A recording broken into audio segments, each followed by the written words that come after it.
கொண்ட மலர்கள் மலர்ந்தது எனக்கு மதுரசம் அருந்தட்டுமா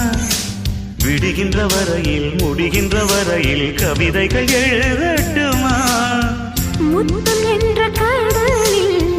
முத்து குளிப்போமா அழகு அழகு ஓ நீ நடந்தால் நடையழகு அழகு நெருங்கி வரும் இடையழகு அழகு வேலெறியும் விழியழகு